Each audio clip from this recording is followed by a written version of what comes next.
Visit Israel, and you'll be startled by how many colors you'll see. I don't mean the colors of the buildings or landscape. I mean the colors of the people. Black, white, olive, brown, and everything in between. Israel is a true United Nations. That's because Israel is a nation of refugees from everywhere. And more than half of them are from, are you ready? Arab countries.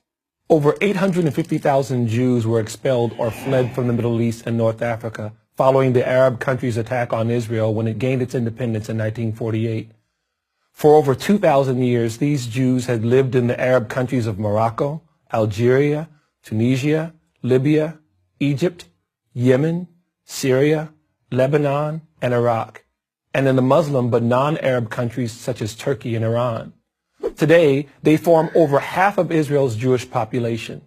Many of these Jews from Middle Eastern lands look, well, just like other people from Middle Eastern lands, of darker complexion with dark hair. Other Jews migrated from North Africa. So why is their story so unfamiliar to most people? The most important reason is that they didn't remain refugees for long. But refugees they most certainly were. The vast majority forced to leave their homes, possessions, and businesses behind. In other words, they came to Israel with nothing. Some 650,000 of the Jews forced to flee North Africa and the Middle East became citizens of Israel. The other 200,000 fled to the United States and other Western countries. To give you an idea of how few Jews remain in Arab countries, consider these numbers. There were 150,000 Jews in Iraq in 1948. Today, there are less than 10. There were 140,000 Jews in Algeria. Today, there are less than 50. There were 75,000 Jews in Egypt. Today, less than 20. The pattern is the same across North Africa and the Middle East. Now contrast these forgotten Jewish refugees with the most celebrated refugees in the world, the Palestinians. How is it that the Jewish refugees are not even an afterthought, but the Palestinians are the longest lasting, most lavishly supported refugee population in the history of the world? The answer is purely political. After Israel gained its independence in May of 1948, the surrounding Arab nations attacked the new Jewish state. As a result, about 700,000 Arabs living in Israel fled. Many left because of the war, and many did because they were told by Arab leaders to leave the Jewish areas. The idea was that they would return once the Jews and their state had been destroyed. Khalid al-Azam, the Syrian prime minister in 1948 to 1949, admitted this Arab role in persuading Palestinians to leave.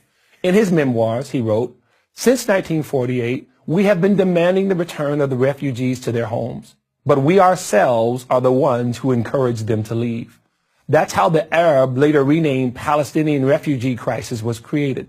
In 1949, the United Nations formed UNRWA, the United Nations Relief and Works Agency for the Palestinian refugees, the largest and only long-term UN agency that was ever formed to deal with just one group of refugees. 70 years later, it still exists and still calls the Palestinians and their children and their grandchildren refugees. It has an annual budget of over $1 billion, funded mostly by the U.S. and the European Union. How much did the Jewish refugees who were expelled from the Middle East and North Africa receive from the UN? How much did Israel receive to help toward their resettlement? How much does it receive today? The answer to all three questions is the same: zero. So the next time you hear someone talk about the Palestinian refugees, ask them why they never talk about the Jewish refugees. And the next time you hear people talk about Israel being settled by Europeans, ask them if they've ever seen an actual picture of Israelis in color. I'm Dumisani Washington of Christians United for Israel for Prager University.